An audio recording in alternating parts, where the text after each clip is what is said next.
Der Pilsumer Leuchtturm. 11 Meter ist er hoch. Bekannt machte ihn Otto Waalkes, der hier den Film Otto der Außerfriesische drehte. Darum nennen viele den Turm auch Ottoturm. Er liegt nicht weit weg vom Dorf Pilsum, ein Warfdorf. Das sollte man sich anschauen. Warum? Das zeige ich euch in diesem Video. Auf unserem Weg durch Deutschland sind wir in Ostfriesland unterwegs. Wir sind in der Krummhörn. Die Gemeinde liegt ungefähr zwischen Emden und Greetsiel. Der Pilsumer Leuchtturm liegt südlich von Greetsiel und 2 Kilometer entfernt liegt das Warfdorf Pilsum. Man sieht schon den hohen Turm und wie üblich in einem Warfdorf, es geht leicht bergan ins Dorf. Warfdörfer liegen auf künstlichen Hügeln. Eine Warft wurde aus Mist und Klei gebaut. Warften baute man hier an der Nordsee, bevor man um das Jahrtausend mit dem Deichbau begann. Mit ihnen sicherte man Höfe und Häuser vor Hochwasser. 5,50 Meter ist die Warft von Pilsum hoch. Im 11. Jahrhundert soll das Dorf Pilsum gegründet worden sein. Als erstes ist der Ortsname Pilleshem, das heißt Heim des Pillow, überliefert worden. Wir sind oben angekommen. Das ist die Kreuzkirche. Früher war sie dem heiligen Stephanus geweiht. Langhaus, Querschiff und Chor ergeben die Kreuzform. Und in der Mitte der quadratische Vierungsturm, der ist hoch. 1240 hat man das Langhaus gebaut, den Rest im Laufe der Jahre. Der hohe Turm war übrigens Seezeichen und Beobachtungsposten von Seeräubern. Damals unterhielten die ostfriesischen Häuptlinge gute Kontakte zu den Vitalienbrüdern. Das waren Freibeuter mit Kaperbriefen, also eigentlich Seeräuber. Eine Bruderschaft, in der geteilt wurde. Einer von ihnen war der bekannte Klaus Störtebeker. Die Ostfriesenhäuptlinge gaben den Seeräubern Unterschlupf, wohl auch in Pilsum. Und hier vom Turm aus hielten die Seeräuber nach Gefahr Ausschau, nämlich nach der Hanse, die sie bekämpfte. So, schauen wir mal in die Kirche rein. Das ist heute eine evangelisch reformierte Kirche. Da gibt es keinen Altar, kein Kreuz, keine Bilder. Da steht die Kanzel, also die Predigt ist im Mittelpunkt. Ein paar Bilder gibt es doch. Sie sind aus der ursprünglichen Ausmalung im Mittelalter. Es sind nur Fragmente erhalten. Aus dem 14. Jahrhundert stammt dieses Bild am Triumphbogen zwischen Langhaus und Vierung. Das könnte das jüngste Gericht sein. Eine Taufe, also ein Taufbecken aus dem 15. Jahrhundert. Es ist aus Bronze. Da sind Bilder von Heiligen, Engeln und Aposteln drauf. Wunderschön.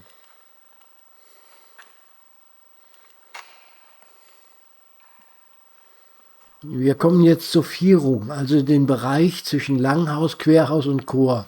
Auf riesigen Pfeilern steht der mächtige hohe Turm der Kirche. Der Turm war natürlich nicht nur als Seezeichen oder als Ausguck für Piraten gedacht, sondern hier konnten sich die Menschen auch in Sicherheit bringen. Und hier waren zunächst auch die Kirchenglocken drin. Der Turm aber war so groß und schwer, so dass er durch das Läuten der Glocken in Schieflage geriet. Da baute man neben der Kirche einen neuen, kleineren Glockenturm. Ein weiteres Fragment mittelalterlicher Malerei findet man an der Decke des Chors. Und links sieht man gut die gewaltige Kanzel. Sie soll um 1700 entstanden sein.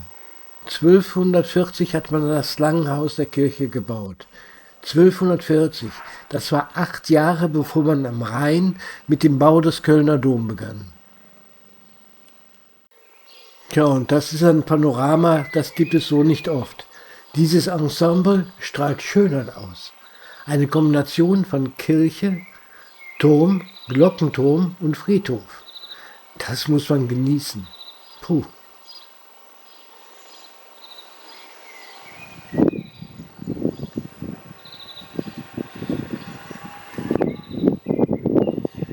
Gegenüber der Kirche die alte Brauerei. Heute ein Restaurant, ein Brauhaus. Das hier ist eine Kombination aus Steinhaus und Gulfhaus. Ein Teil wurde im 18. Jahrhundert gebaut, der andere im Jahr 1900. Eine wirklich kleine Grünanlage hier oben auf der Warft. Ein Denkmal für die Gefallenen des Ersten Weltkrieges. Im Mauerwerk eingelassen sind die Namenstafeln der Gefallenen. Pilsum ist ein Runddorf und liegt auf einer Rundwarft. Es gibt andere Dörfer, die liegen auf Längstwarften. Etwas über 500 Einwohner hat das Dorf. Pilsum besteht neben der Kirche und der Brauerei aus einigen großen Gulfhöfen und kleinen Landarbeiter- und Handwerkerhäusern. Das ist einer der riesigen Gulfhöfe. Rechts der Wohnteil, der ist zweigeschossig, links die Scheune. Der Dorfbrunnen sieht romantisch hier aus. Ein Eimer, ob den jemand vergessen hat?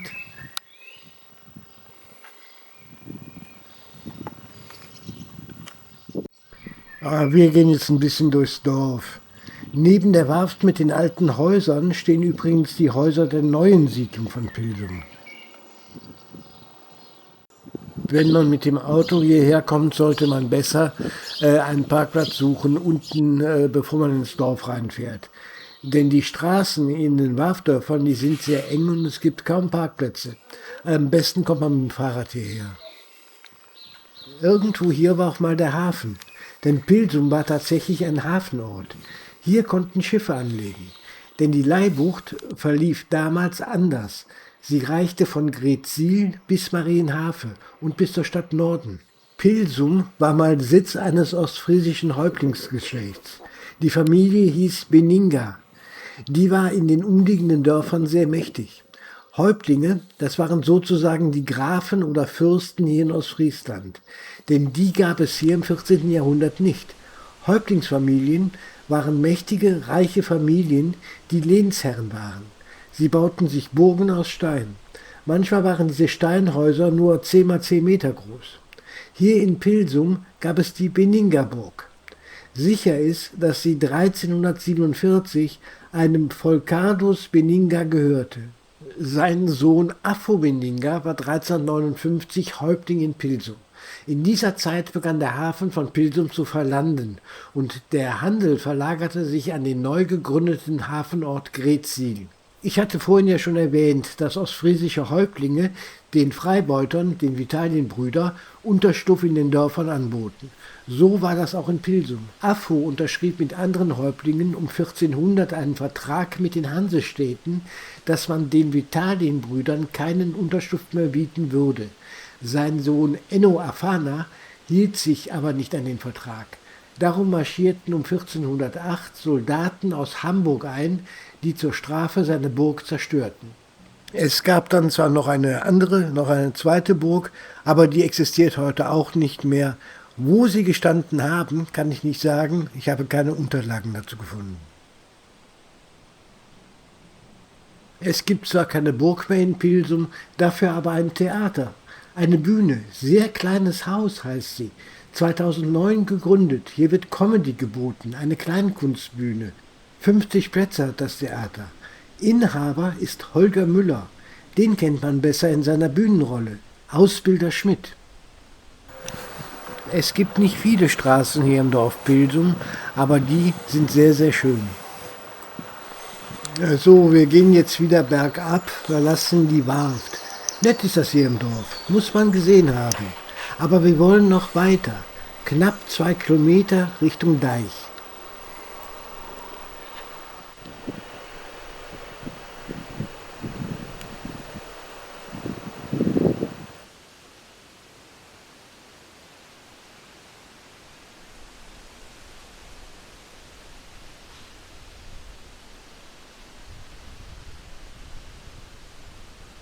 Fantastische Landschaft, direkt am Meer.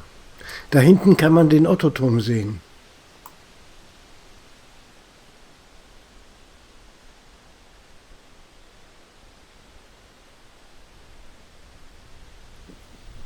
Hinter dem Deich steht seit 1973 ein Denkmal.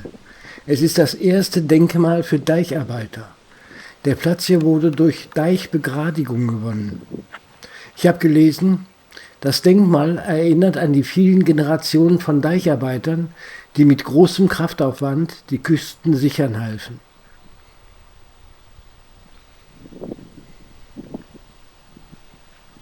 Den Deicharbeitern vieler Generationen. Das ist auch Landrecht, dass wir Friesen eine Seeburg stiften und stärken müssen einen goldenen Reif, der um das ganze Friesland liegt.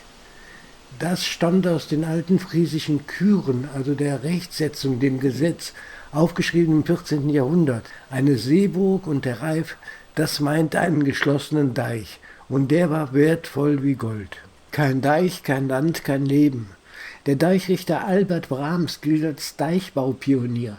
Er stammt aus Sande und schrieb über den Deichbau das Buch Anfangsgründe der Deich- und Wasserbaukunst, das im Prinzip bis heute gilt.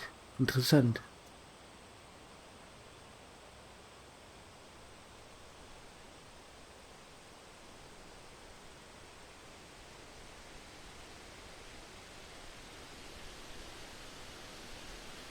So, das war's aus dem Warfdorf Pilsum in der Krummhörn, hier in Ostfriesland.